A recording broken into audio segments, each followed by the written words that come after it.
Eh bien, bonjour à tous.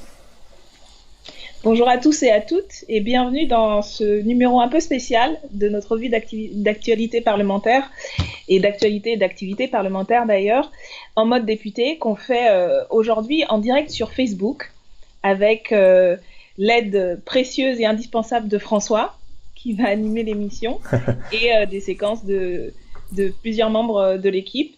Du coup, je laisse François présenter un peu le sommaire. Oui, bonsoir à tous. Voilà, donc ça reste en mode député, ça reste EMD, mais pour la première fois, on a essayé de mettre en place un EMD en direct. Donc vous allez toujours avoir un petit peu dans le déroulé le point politique de Daniel. Il va bien sûr y avoir les séquences avec les différents membres de l'équipe parlementaire. Ce qui va changer, c'est que c'est en direct, c'est la première fois. Alors, pardonnez-nous s'il y a peut-être quelques couacs techniques. Dites-nous, n'hésitez pas à dire dans les commentaires s'il y a des petits problèmes de son, et puis moi je ferai des petits réglages. Et puis aussi, c'est l'occasion aussi pour vous, bien sûr, de poser des questions, d'interagir avec nous. Alors à la fin de la vidéo, on va un petit peu voir les questions que vous aurez posées et essayer d'y répondre. Voilà, tous ensemble. Pour qu'on les retrouve bien, parce qu'il y a beaucoup de commentaires, n'hésitez pas à mettre questions en majuscule. Voilà, comme ça on va plus facilement les retrouver plus tard dans l'émission. Alors, pour cette émission 42, forcément, le contexte est là, c'est celui du Covid, et ça va être un sujet important dans cette émission.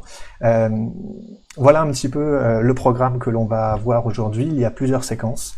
On va essayer de voir, après presque un mois de confinement, à quel point ce confinement touche beaucoup plus durement certaines parties de la population par rapport à d'autres. Ça va être un peu le fil conducteur aujourd'hui. Nous avons notamment le témoignage de quelqu'un de la communauté bangladaise en France qui va nous parler un petit peu de cet exemple précis-là. On va aussi, avec Elodie, voir plus précisément l'exemple de la Seine-Saint-Denis aussi, et montrer à quel point, pour les personnes précaires, la crise du Covid est vécue d'autant plus difficilement. Et on va essayer d'expliquer pourquoi. Nous allons aussi avoir, et c'est toujours l'idée de MD, de vous donner beaucoup des pistes pour vous-même vous engager, pour vous-même essayer d'aider quand voilà, par différentes associations, différentes initiatives. Raphaël notamment va vous parler un petit peu des différentes associations, à la fois beaucoup en circonscription, mais qui peuvent aussi être jointes de façon nationale pour essayer d'aider, pour essayer de se renseigner et voilà, même en confinement, d'être utile. Voilà, je n'en dis pas plus, je te laisse la parole, Daniel. Je te laisse faire un petit point politique sur la situation.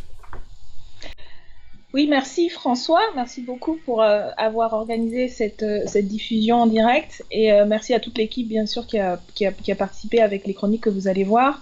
Je voulais revenir dans cet édito politique un peu général sur bien sûr la situation actuelle de confinement généralisé pour faire face à la pandémie de Covid-19. Mais déjà, rappeler que cette situation sanitaire a des origines, des causes structurelles qu'il faut analyser et comprendre, y compris pour pouvoir répondre, pas simplement là dans l'urgence, mais sur le moyen et le long terme. Nous ne sommes pas en guerre, contrairement à ce que dit Emmanuel Macron, qui utilise un peu cette rhétorique martiale pour mettre les gens au pas, pour empêcher de réfléchir, de penser. Nous sommes en pandémie, nous faisons face à une crise sanitaire, crise qui est créée par l'incapacité aujourd'hui de notre système social, de notre système sanitaire, de répondre au nombre de personnes infectées, notamment infectées de manière grave et qui devraient être accueillies en réanimation. Et cette incapacité sanitaire, elle est due aux politiques qui ont été menées jusque-là. On pourrait aussi aller plus loin sur l'origine même de la propagation du virus. Des virus, il y en a toujours eu, il y en aura encore, on va devoir faire face à d'autres épidémies. Mais cette diffusion, elle est favorisée aussi par les politiques anti-écologiques, les politiques productivistes qui ont créé des zones où les virus qui étaient auparavant dans la faune, dans la flore sauvage sont diffusée à l'homme parce qu'il y a une déforestation, parce qu'il y a des politiques d'agriculture, d'élevage intensive, etc. Et on fait face là à une série, parce qu'il y en a eu d'autres avant, il y a eu le H1N1, il y a eu le SRAS, il y a aujourd'hui le Covid-19, et d'autres virus vont arriver, qui sont aussi le produit justement d'un système économique productiviste, intensif et anti-écologique. Je crois que c'est important de revenir là-dessus, parce que la manière de répondre aujourd'hui à l'urgence sanitaire doit tirer les leçons justement des causes de ce virus. C'est pas simplement utiliser, comme le fait le gouvernement, comme le fait Emmanuel Macron, une rhétorique martiale, faire de la communication et en fait faire en sorte qu'on revienne en fait le plus rapidement possible à la normale. Le retour à la normale, c'est-à-dire le retour au système qui a produit en fait la crise, qui a produit les difficultés. Et on va le voir, comme l'a dit François dans cette émission, que loin de gommer les difficultés, les inégalités, en fait la crise exacerbe des inégalités qui existaient déjà auparavant. Donc ça, c'est un premier point important à avoir en tête.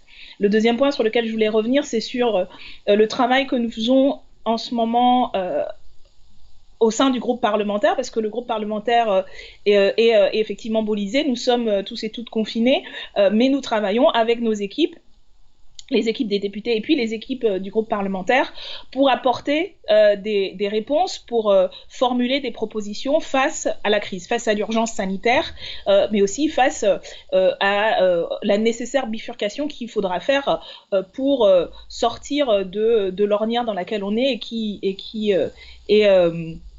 est illustré par le fait qu'on se retrouve en confinement parce que le gouvernement n'a pas anticipé, et puis parce que aussi le confinement se fait d'une manière qui met en danger une partie de la population et on nous promet déjà par la voix du ministre de l'économie notamment, des lendemains qui vont beaucoup déchanter. Donc non seulement ce sera un retour à la normale, mais avec une aggravation en fait de la situation pour tous et toutes.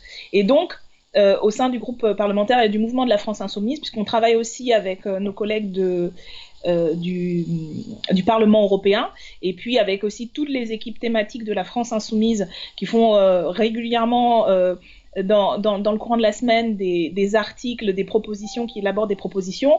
On travaille aussi avec les élus insoumis et insoumises et citoyens et citoyennes qui font partie de notre réseau pour apporter des réponses, y compris au niveau local.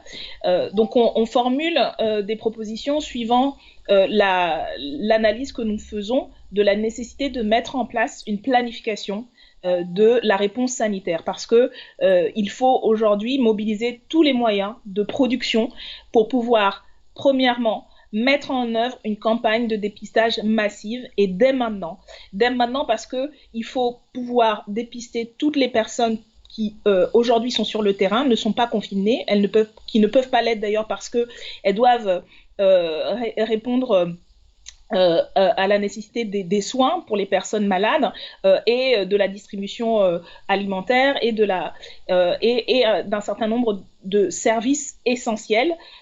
Et donc, ces salariés doivent être dépistés pour savoir si ils sont malades, pour qu'ils puissent être confinés et qu'on puisse, y compris les remplacer en recrutant d'autres personnes dont on s'assurera du diagnostic négatif pour qu'elles puissent être sur le terrain.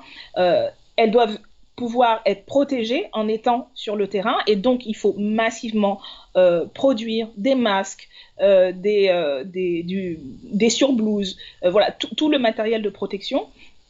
Et donc tout ça, il faut le planifier. Nous mettons en avant la question de la réquisition, parce que, pas comme un fétiche, mais comme le meilleur moyen, en fait, le moyen le plus rationnel pour organiser tout ça, parce qu'il va falloir énormément de machines, énormément de ressources, et il nous semble, et l'expérience montre que ça ne peut pas être la loi de l'offre et de la demande du marché, de la soi-disant main invisible, parce que justement aujourd'hui, que ce soit sur la question des tests, des médicaments, etc., il y a une tension sur le marché, il y a une demande tellement forte que si on attend simplement cette concurrence libre et non faussée, de toute façon, on n'en aura pas les moyens. Donc voilà, ça fait partie des propositions qu'on a déjà mis dans le débat politique depuis le début de la crise, et notamment lors des discussions à l'Assemblée sur le plan d'urgence. Tous ces moyens qu'il faut mettre en œuvre, il faut le planifier, et puis il faut aussi planifier le déconfinement, parce qu'on ne va pas rester en confinement de manière prolongée. C'est de toute façon intenable humainement, intenable psychologiquement, intenable socialement et économiquement, et donc il faut anticiper cela, le faire de manière organisée, voilà les différentes pistes sur lesquelles on travaille. Il y a déjà plusieurs éléments qui ont été mis dans le débat public et politique, notamment nos propositions de loi sur la question des réquisitions, et je crois que c'est le troisième point important. Il faut rappeler que plus que jamais, il y a besoin d'une mobilisation sociale, d'une mobilisation citoyenne et collective. Il y a besoin d'une mobilisation sociale, notamment celle des salariés qui sont aujourd'hui sur le terrain de tous ces secteurs souvent invisibilisés, souvent dévalués et dévalorisés, que ce soit les personnels de ménage, les employés des services de l'agroalimentaire, le service public des éboueurs, les transports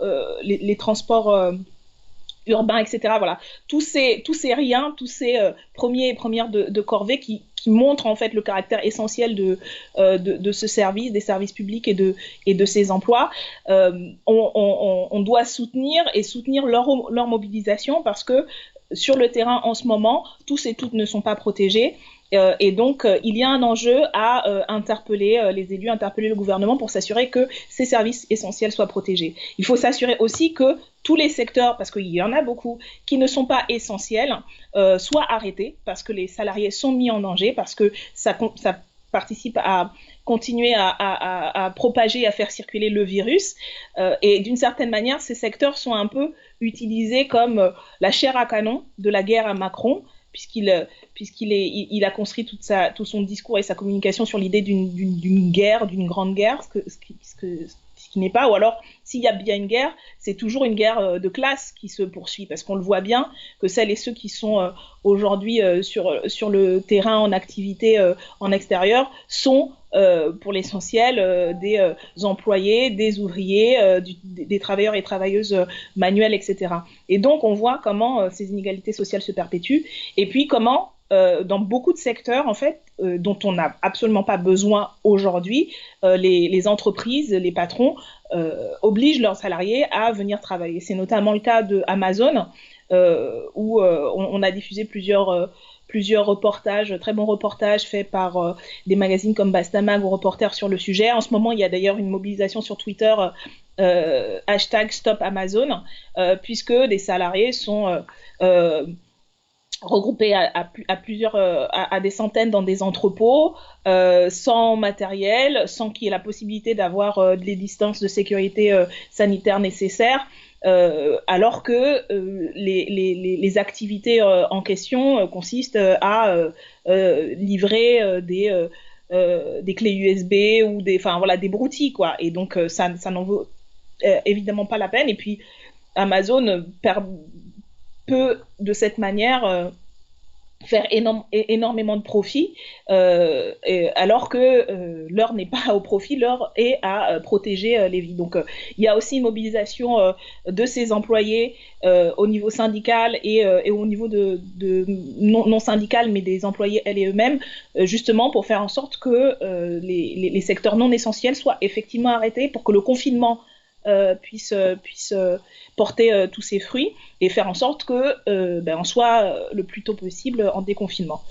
Donc je ne vais pas revenir sur les détails, et je pense qu'on on reviendra là-dessus dans les autres séquences. Donc toutes les formes de mobilisation, de solidarité, il y en a énormément en ce moment qui se jouent. Je voulais juste terminer en fait sur le fait que c'est maintenant que se prépare demain. Il y a eu beaucoup de choses dites et écrites, souvent très justes d'ailleurs, sur le monde d'après. Emmanuel Macron prévoit d'intervenir lundi et il paraît qu'il nous prépare un grand discours qui devrait faire écho à celui de Nicolas Sarkozy en 2008 qui prétendait que rien ne sera plus jamais comme avant après la crise des subprimes, la crise financière.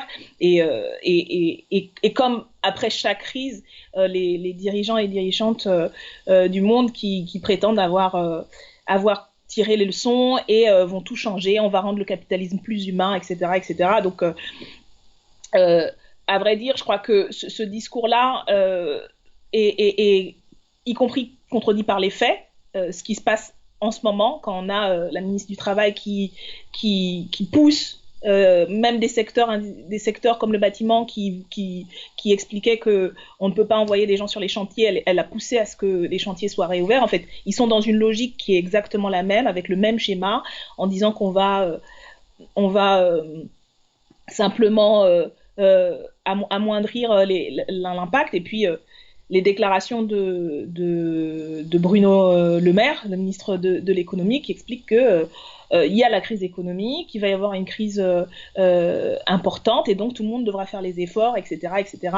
Ils ont déjà prévu avec l'état d'urgence sanitaire des ordonnances pour augmenter le temps de travail et réduire un certain nombre de droits sociaux. Bref, ils sont, elles et eux déjà, les dirigeants, en train de préparer la suite. Et la suite, c'est faire payer au peuple, aux salariés, aux employés, les conséquences de cette crise qui est produite par leur propre politique antérieure. Et donc, je pense qu'il est important, en ce moment, même confinés, pour celles et ceux qui sont confinés, de penser, de réfléchir de manière extrêmement critique et de s'organiser pour préparer la mobilisation sociale, sanitaire, écologique et démocratique dont il va y avoir besoin très tôt, dès maintenant, pour pouvoir faire face aux difficultés qui vont arriver, parce qu'il y en a, voilà, pour relancer une activité, pour accompagner les personnes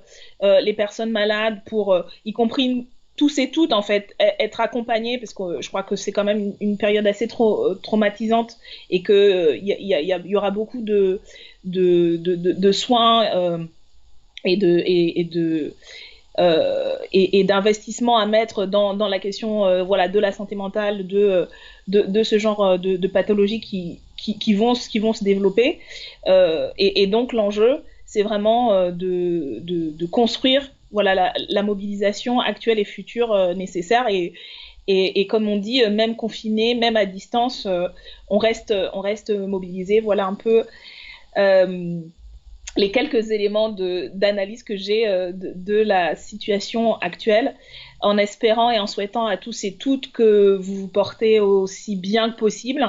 C'est pas simple, je pense, pour beaucoup de se retrouver dans ces situations, parce que, et on va le voir, tout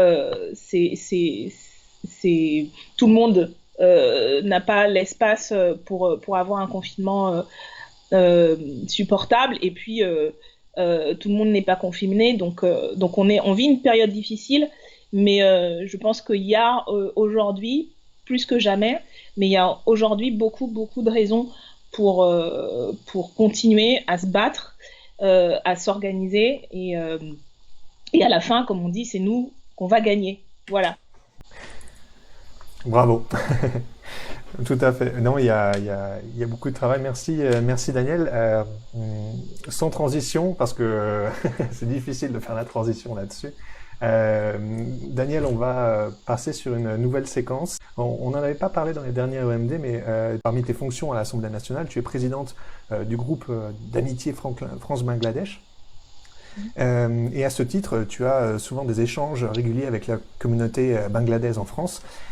Ces dernières semaines, justement, tu as été interpellé par l'association Bangladesh Community in France, et notamment par son vice-président, Nayan Kiang, avec qui donc nous avons pu échanger et voir un petit peu la situation de la communauté bangladaise en France, et notamment par rapport au confinement. Donc vous allez voir, c'est très concret, ça donne des exemples très concrets de ce qu'on peut vivre. Voilà, je vous envoie tout de suite la séquence, et on revient dessus après ensemble, Daniel. Bonjour à tous, j'espère que vous allez bien dans cette crise sanitaire. J'espère que vous vous protégez vous-même ainsi que vous protégez les autres personnes. Aujourd'hui, je vais parler de ma communauté, la communauté bangladesh en France. Dans notre communauté, il y a beaucoup de personnes qui ont le Covid-19. Il y a beaucoup de personnes qui sont décédées également. Parmi les personnes qui ont le Covid-19, il y a des personnes qui ont expulsé de chez eux parce qu'ils ont le Covid-19. Leurs colocataires ne veulent plus le garder parce qu'ils ont peur de toucher également le coronavirus. Également, il y a des personnes qui ont les papiers, eux aussi, ils sont expulsés de la, parce que leurs colocataires, eux aussi, ils ont peur. Si, dans cette crise sanitaire, ils sont expulsés de chez eux, où ils vont aller? Ils n'ont pas de choix. Ils vont dans la rue. S'ils sont dans la rue, ils sont encore exposés. Il y a d'autres risques également. Ils sont exposés également à transmettre le virus à d'autres personnes. Il y a des personnes qui ont un petit peu moyen. Ces personnes, ils essayent d'aller à des hôtels. Tandis que pour les sans-papiers, c'est très risqué. Les sans-papiers, ils ne peuvent pas travailler, ils ne gagnent pas de l'argent, ils n'ont pas d'aide de l'État. Pour ces personnes, ils sont obligés d'être dans la rue. Ces personnes nous contactent, BCF, Bangladesh Community in France. Ils nous contactent pour avoir de l'aide. Et on essaye de les aider le mieux qu'on peut. On essaye de les héberger dans des hôtels. On essaye de les renseigner pour qu'ils puissent avoir de l'aide au niveau de la nourriture ainsi qu'au niveau de l'hébergement. Les sans-papiers ainsi que les autres personnes qui ont le coronavirus, ils ne savent pas où aller pour manger. Ainsi que les personnes les plus précaires, ils ont un petit revenu. Avec leur revenu, ils n'arrivent pas à parvenir, à subvenir aux besoins de leur famille. L'État a seulement pensé pour les PME et pour les TPE, tandis que pour les précaires, l'État n'a rien fait. Pour les plus précaires, à Saint-Saint-Denis, les deux bailleurs sociaux, ils ont mis en place que les loyers peuvent être reportés ou suspendre, tandis que dans les autres départements, c'est pas le cas. Tandis que dans les autres départements, il y a aussi les précaires. Pour ces personnes, ils doivent payer le loyer. Et avec le salaire qu'ils vont toucher, c'est pas suffisant pour vivre. Et souvent, ils ne sont pas seuls. Ils ont leur famille. Et souvent, ils ont aussi la charge de leurs parents. Donc, pour ces personnes, c'est très difficile. C'est pourquoi on essaye de les aider au niveau alimentaire.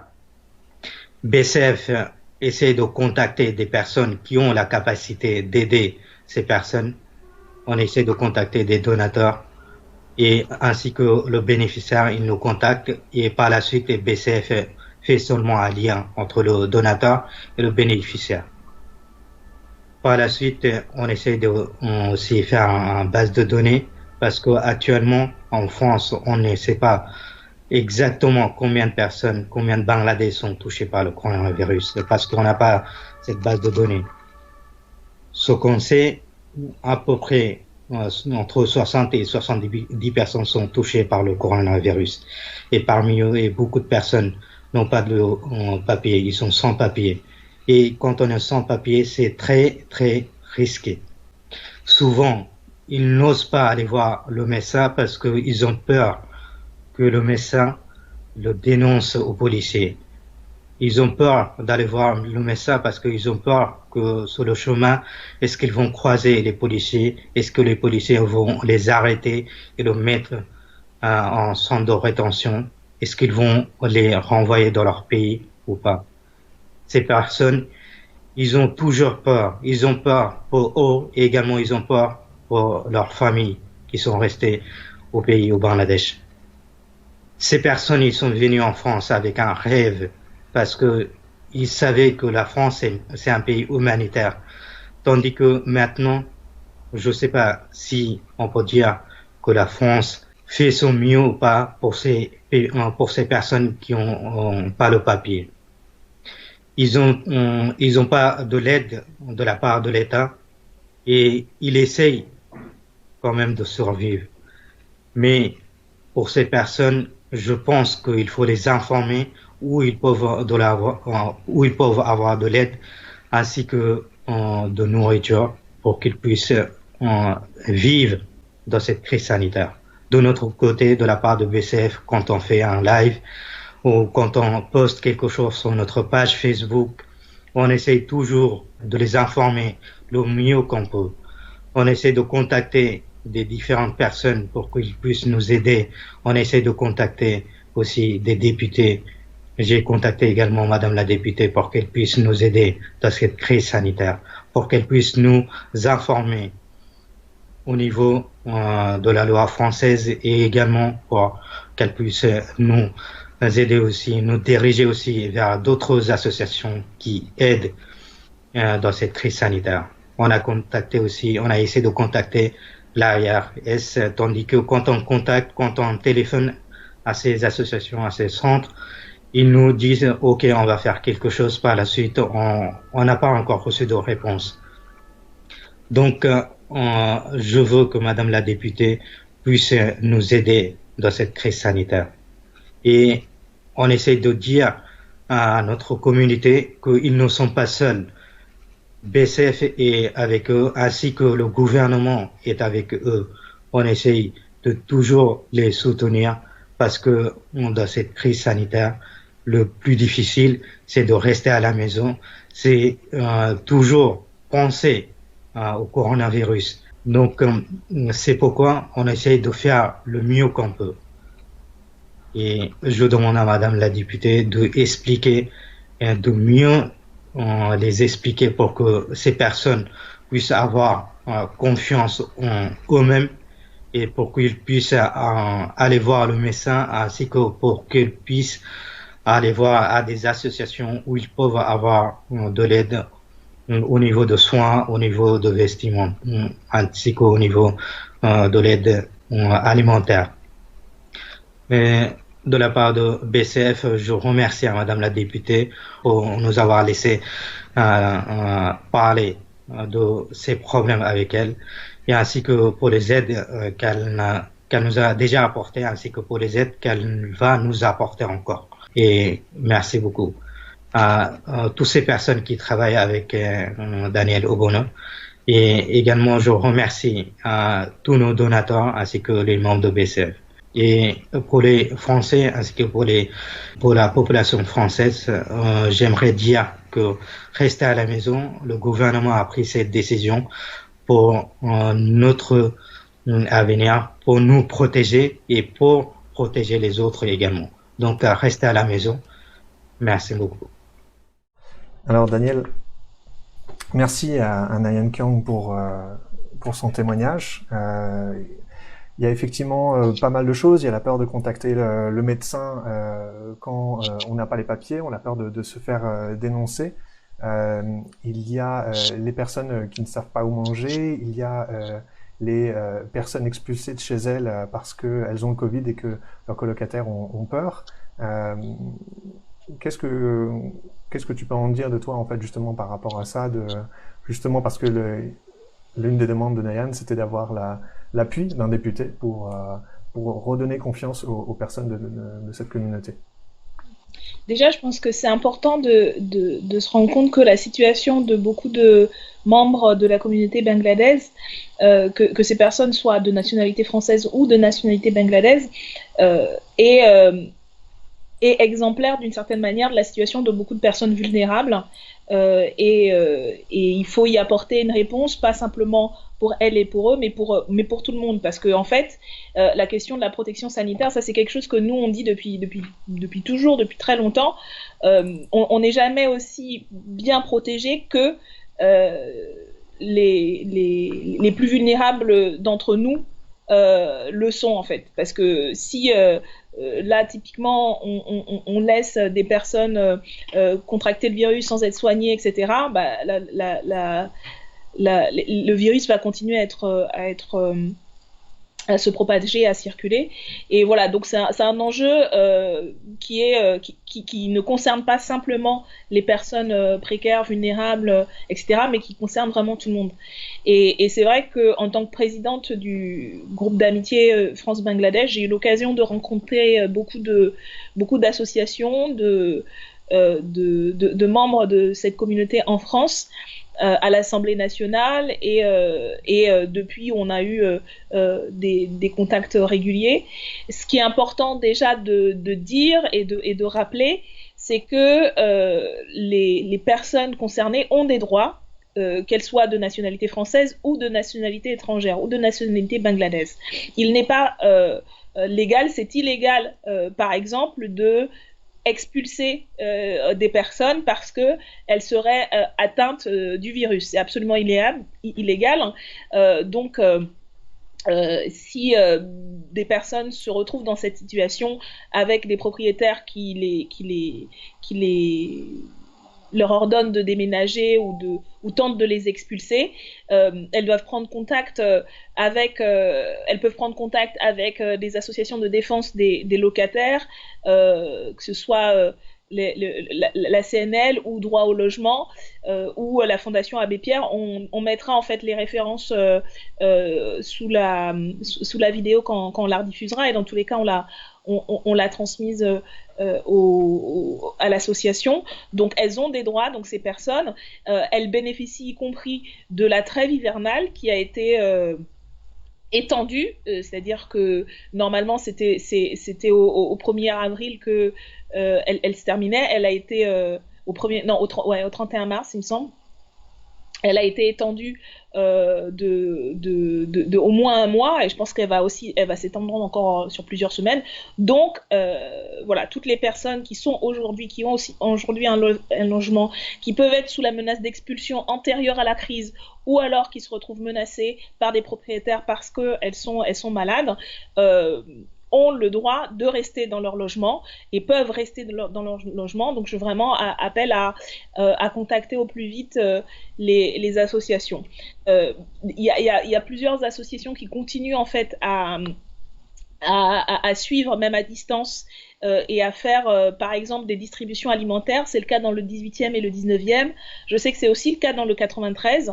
On est en train de travailler à avoir un guide pratique. Alors c'est sur Paris parce que nous, la circonscription elle est sur Paris, mais en se renseignant notamment auprès des mairies, souvent elles sont en train de mettre en place des dispositifs. Donc au moins sur Paris 18e, 19e et ailleurs, je sais que les points d'accès aux droits des personnes peuvent être contactés par téléphone ou par mail. On va vous mettre aussi les coordonnées dans la vidéo qu'on diffusera en différé. Donc vous avez les points d'accès au droit, vous avez des points de distribution alimentaire de plusieurs associations d'aide aux personnes migrantes ou aux mineurs isolés, ou les restaurants du cœur qui s'adressent en fait à toutes les populations ou sans domicile ou précaires. Donc voilà, vous avez la possibilité de pouvoir vous alimenter grâce à ces distributions. Et puis aussi, sur les questions de santé, même si vous n'avez pas de papier de statut administratif, vous pouvez être accueillis. Les services de santé sont ouverts, donc n'hésitez vraiment pas, si vous avez des symptômes, de vous rendre. Je sais que dans le 18e et le 19e, il y a les centres de santé. Les centres de santé municipaux sont ouverts. Allez-y,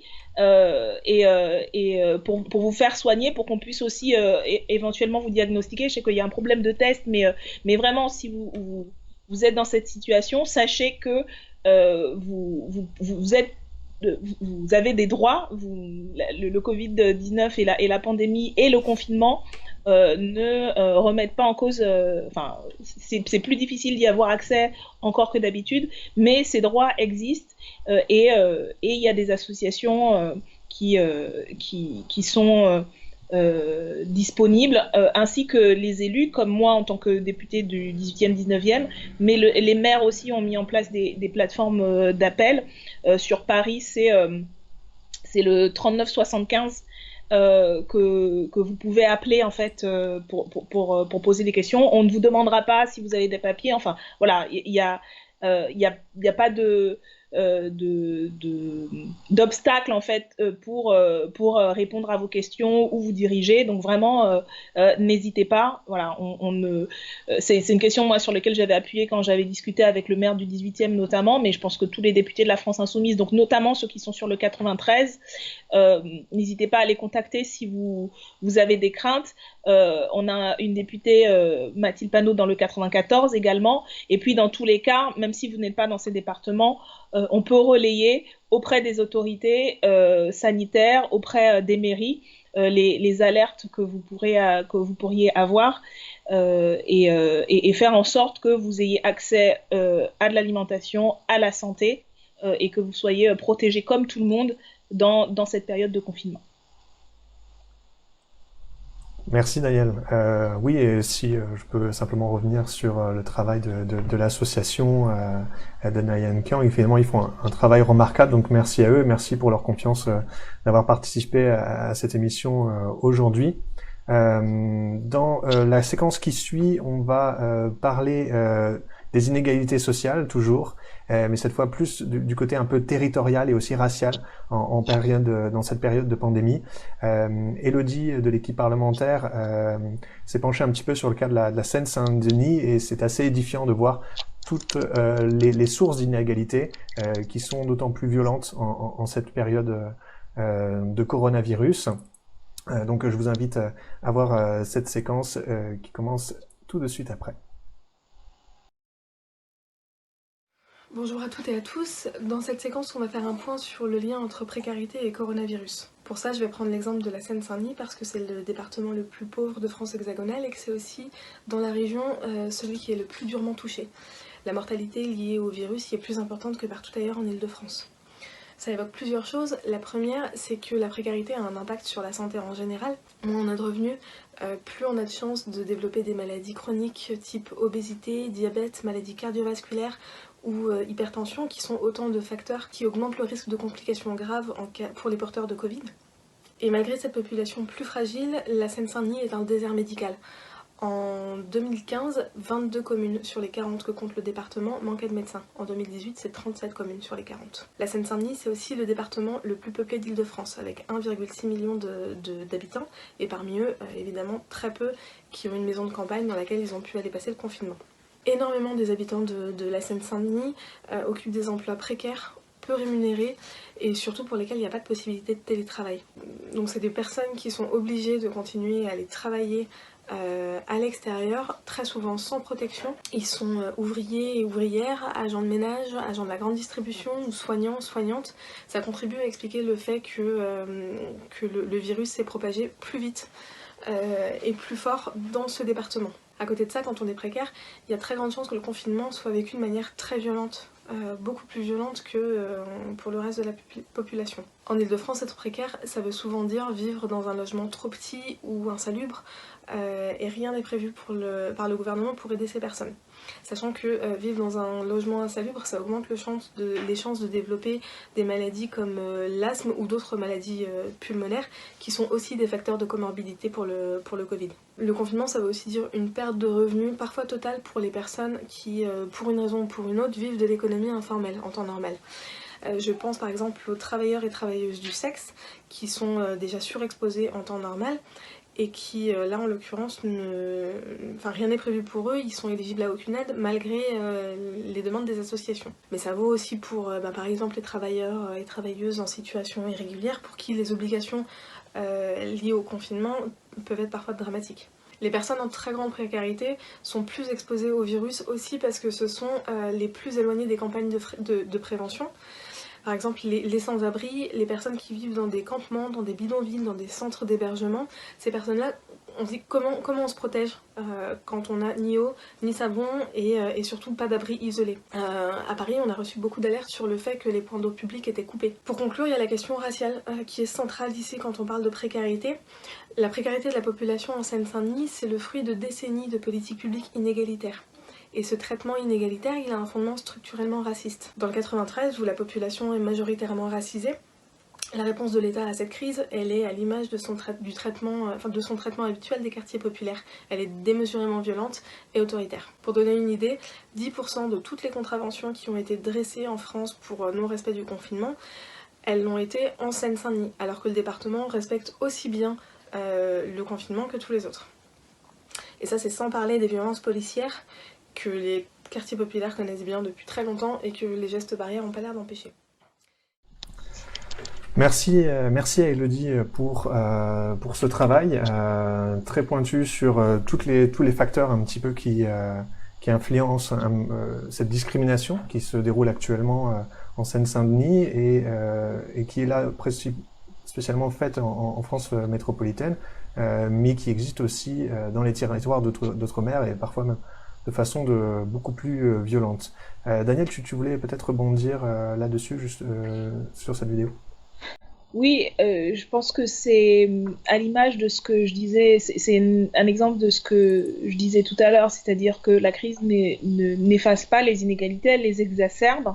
Donc ce sont les inégalités sociales, on parlait de la dichotomie entre les catégories socio-professionnelles qui sont confinées, qui peuvent faire du télétravail ou qui peuvent bénéficier simplement du chômage partiel, et puis celles qui sont sur le terrain, qui sont y compris envoyées travailler alors qu'elles sont dans des secteurs non essentiels.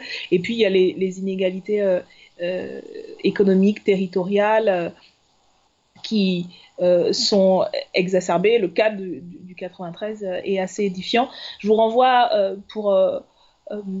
à approfondir un peu sur le sujet à la tribune qui a été publié le 1er avril, je crois, par plusieurs parlementaires insoumis et communistes du département. Il y a également ce que fait comme travail le Bondi Blog. Nous avons, avec d'autres élus du 93 et de Paris Nord, également fait une tribune dans le Bondi Blog sur la question plus précise en fait de l'accessibilité bancaire, de la question de la poste et en fait du fait que beaucoup de personnes qui sont dans les quartiers populaires n'ont pas accès à suffisamment de guichets de la banque postale pour pouvoir retirer leur indemnisation sociale. Et donc ça c'est encore un enjeu d'égalité, de fait d'avoir accès à ça. Et donc bien sûr, c'est des réalités qu'on retrouve dans le 93, qu'on retrouve dans le nord-est parisien, dans la circonscription, et qu'on retrouve aussi, effectivement, tu l'as évoqué, en tout cas les difficultés sociales, territoriales qu'on retrouve exacerbées en Outre-mer. Il y a le travail que fait en ce moment le député Jean-Hugues Grattenon, qui est député de La Réunion et qui a interpellé les autorités justement pour faire en sorte que les difficultés déjà préexistantes ne soient pas encore plus exacerbées, donc notamment en matière éducative, puisque vous savez que avec la fermeture des écoles, a été mis en place un système de suivi pédagogique, de continuité pédagogique à distance, mais quand on a peu accès au numérique, à Internet, à des réseaux et de la diffusion à distance en temps normal, c'est encore plus difficile en pandémie. Donc il y a ces problématiques des inégalités scolaires, des inégalités de santé. Un territoire comme la Guadeloupe, qui n'a plus de CHU depuis plusieurs mois, depuis plus d'1 an maintenant, et qui donc se retrouve en termes sanitaires, peut se retrouver dans une situation assez difficile. Donc voilà, ce sont des questions sur lesquelles, bien sûr, on continue à se mobiliser avec Jean-Hugues Grattenon au sein de la délégation Outre-mer, et puis avec tous les collègues notamment du 93. Mais je voulais aussi noter et rappeler que dans les territoires ruraux, notamment ceux qui sont peu desservis, par exemple par le numérique, que dans des villes où il y a déjà peu d'accès aux services publics et donc encore moins aux guichets et au suivi qui a lieu. Je pense à l'Ardèche, par exemple, puisqu'on a 2 députés en Ardèche et qui font état aussi de grosses difficultés. Et en tous les cas, les députés, les élus de la France Insoumise sont mobilisés pour faire en sorte que toutes les populations sur l'ensemble du territoire national soient effectivement protégées. Et donc n'hésitez pas à nous envoyer via les adresses à l'Assemblée nationale. Comme je vous disais, toutes les équipes sont mobilisées, même à distance. Donc les alertes, qu'on puisse les transmettre aux autorités préfectorales, aux autorités municipales et y compris au gouvernement sur ces questions.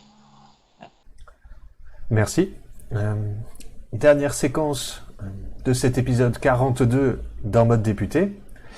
Il y a toujours un point local et cet épisode ne va pas déroger à la règle. On est allé voir avec Raphaël, qui s'occupe de la circonscription, et elle a fait un point sur les différentes initiatives locales qui essayent d'aider et de s'organiser face à la crise. Je vous laisse découvrir cette vidéo tout de suite.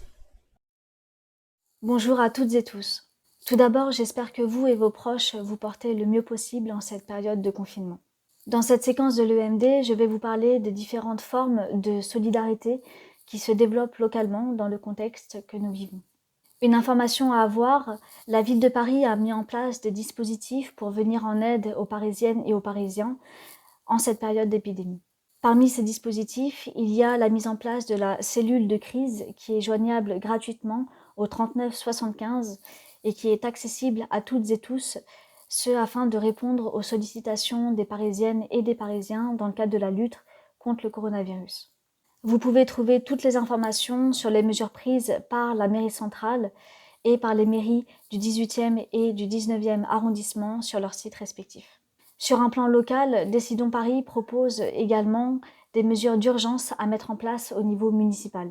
Ces mesures sont le fruit d'un travail collaboratif et vous pouvez retrouver toutes les propositions de Décidons Paris pour faire face à la crise sanitaire sur leur site. Ce contexte particulier amène également les structures de quartier à maintenir leur activité à distance et chacune d'entre elles reste joignable par téléphone, par courrier et ainsi que sur les réseaux sociaux.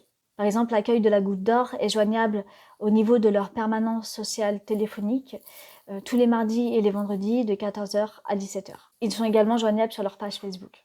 Aussi, l'espace 19 est joignable par voie téléphonique et sur leur page Facebook. Enfin, la salle Saint-Bruno est joignable par voie de courriel à l'adresse contact@ssb@sallesaintbruno.org. On peut aussi les contacter sur leur espace de proximité emploi et sur leur page Facebook Goutte d'ordinateur. Toutes leurs coordonnées sont accessibles sur le site de la Goutte d'Or et via un kit notamment d'information qui est classé en rubrique thématique assez précise et détaillée pour vous aider à vivre cette période dans des conditions, disons, acceptables. Maintenant, concernant les actions de solidarité qui ont été observées, il y a notamment des associations qui se sont mobilisées sur le terrain pour assurer la distribution de repas pour les personnes vulnérables, en tout cas celles qui en ont le plus besoin. Je pense notamment à l'association Yes We Camp qui porte des projets d'entraide et d'action participative pour assurer la production alimentaire aux personnes les plus fragiles et aux professionnels de santé. Il y a également des points d'accès alimentaire, Petit-Déj solidaire dans le jardin des Halles, dans le 19e arrondissement, qui propose des repas toute la semaine à partir de 8h30. L'Armée du Salut également, rue d'Aubervilliers dans le 18e arrondissement, qui est ouverte également toute la semaine à partir de 9h, et les Restos du Cœur, porte de la Villette, qui sont disponibles toute la semaine de 11h à 13h dans le 19e arrondissement. Il y a également des mesures qui ont été mises en place par la préfecture de région. Dans le cadre de la lutte contre les violences conjugales notamment et intrafamiliales, les commissariats de police sont ouverts pour déposer plainte. Il y a le numéro 17 qui est joignable à tout moment et en somme, plusieurs numéros sont accessibles selon les situations. Des points d'accès aux droits parisiens restent également joignables par mail et des plateformes de signalement des violences sexuelles et sexistes restent opérationnelles pendant la période du confinement. Aussi, et pour faire face à l'épidémie du Covid-19, de nouvelles places d'hébergement d'urgence ont été ouvertes au sein de 6 structures parisiennes, dont notamment le gymnase Pyrénées dans le 20e arrondissement et le gymnase Jean Jaurès dans le 19e. Aussi, 2 centres de précarité Covid ont été créés, dont un dans le 18e arrondissement de Paris, pour accueillir des personnes qui sont sans hébergement et qui présentent des symptômes du Covid-19 et dont l'état ne nécessite pas d'hospitalisation. C'est au sein de ces structures que les personnes sont accueillies et qu'elles bénéficient du coup d'une aide sanitaire et médicale jusqu'à leur guérison. Peut-être est-il utile de le rappeler, en cette période d'épidémie, le respect des gestes barrières est un des plus fondamentaux, le fait de se laver les mains régulièrement, mais aussi de se laver les vêtements, faire sa toilette. Ce sont des pratiques courantes, mais pourtant elles ne sont pas accessibles à toutes et tous. En effet, il y a des points d'arrivée d'eau qui ont été coupés à Paris, et notamment à La Roquette, mais aussi à Aubervilliers. Ces coupures d'eau ont des conséquences dramatiques car elles privent les sans-abri de la possibilité de se faire une toilette décente et de s'hydrater en pleine épidémie. Donc le droit à l'eau, c'est un droit fondamental et son accès, l'accès gratuit à l'eau, sans condition de ressources, doit être la norme pour toutes et tous. Enfin, si vous le souhaitez et si vous le pouvez, il vous est possible de participer à ces formes de mobilisation participative et citoyenne en vous renseignant notamment sur les sites de vos mairies d'arrondissement. Nous relayons également un certain nombre d'informations dans la lettre d'information hebdomadaire que nous envoyons chaque semaine. Et vous pouvez également consulter le site de la France Insoumise pour y voir les 11 mesures d'urgence et les nouvelles formes de solidarité qui ont été proposées dans le cadre de cette crise sanitaire. En attendant, prenez bien soin de vous et on se retrouve pour un prochain EMD. Et merci à Raphaël pour cette séquence. On arrive à la fin de l'émission. Comme promis, c'est l'occasion aussi pour vous de poser des questions si vous en avez. On va voir un petit peu dans l'historique quelles questions on peut retrouver. On avait notamment au tout début, il me semble, une question de Catherine qui nous demandait l'après, entre guillemets, ne risque-t-il pas pour les précaires, pour les chômeurs en fin de droit qui ne peuvent trouver du travail en confinement et qui vont se retrouver en ASS après, à cause de ce gouvernement, d'être pire qu'avant. Au final, est-ce que l'après ne va pas au final être pire qu'avant pour les précaires? Écoutez, je crois que c'est ce que prépare le gouvernement dans tous les cas. Comme je l'ai dit, Bruno Le Maire a déjà annoncé la couleur. D'ailleurs, dans la loi d'état d'urgence sanitaire, on a eu, à travers les ordonnances qui augmentaient jusqu'à 60 heures par semaine le temps de travail, qui ont réduit les congés de manière unilatérale sur simple choix des employeurs, et puis la manière dont la ministre Pénicaud oblige des secteurs à reprendre une activité non essentielle, c'est beaucoup d'exemples malheureusement qui montrent que celles et ceux qui nous dirigent, qui sont responsables de la crise, ne comptent pas changer radicalement la manière dont le système aujourd'hui fonctionne et veulent continuer comme avant, veulent pouvoir, y compris, faire en sorte que le choc économique, financier soit supporté par la majorité de la population en préservant la minorité de privilégiés. Ça, j'en veux pour preuve le choix le refus du gouvernement de rétablir même temporairement l'impôt sur la fortune. Bref. Ça, c'est clairement, je crois, la stratégie du gouvernement, ce qui dépend aussi en partie de nous. C'est pour ça que j'insistais aussi tout à l'heure sur la nécessité de se mobiliser, de rester mobilisé, de s'informer. Il y a beaucoup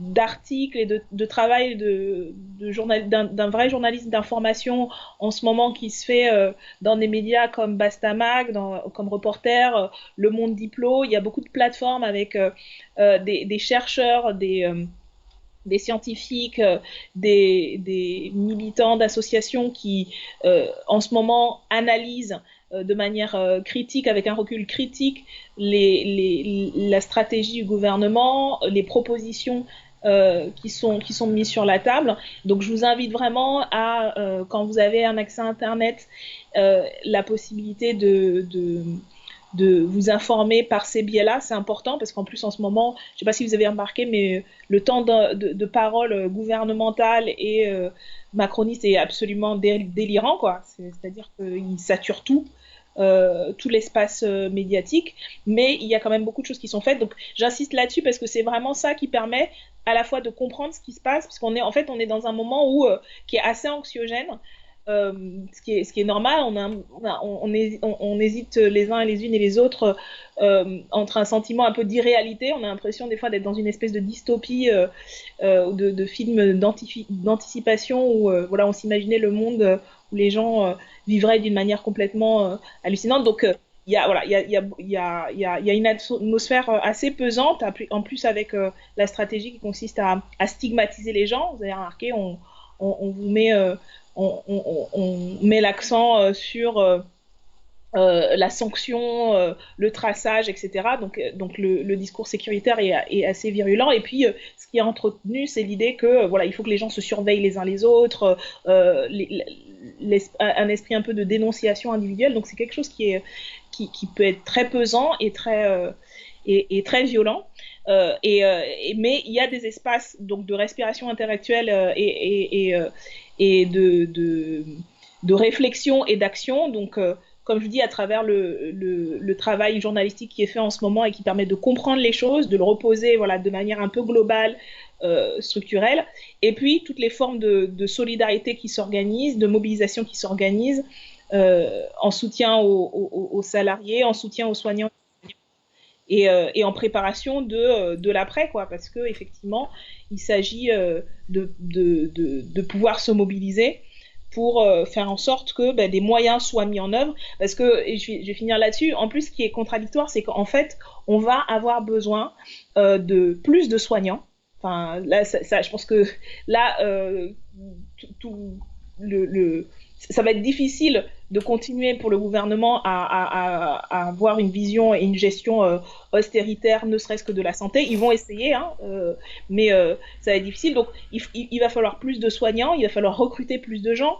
Il va aussi falloir faire en sorte que la reprise économique ne se fasse pas au détriment de la transition écologique, c'est-à-dire qu'il n'y ait pas une surconsommation, une surpollution, une surproduction pour soi-disant rattraper le retard. Ce qu'il faut vraiment, c'est justement mettre les moyens et mettre l'énergie de tous et toutes pour changer de modèle. En tout cas, nous, c'est ce qu'on porte et c'est l'idée que, en fait, on va avoir besoin de tout le monde, et y compris des plus précaires, y compris de celles et ceux qui sont souvent les premières victimes de ce genre de pandémie, de situation, etc. Je pense, je parle de ça parce que il faut se dire que même quand on subit la maladie ou qu'on subit les discriminations, on est aussi un acteur et une actrice de la mobilisation du changement. Il y a par exemple en ce moment une mobilisation autour des alertes qui sont faites pour la production de médicaments, pour la production de masques.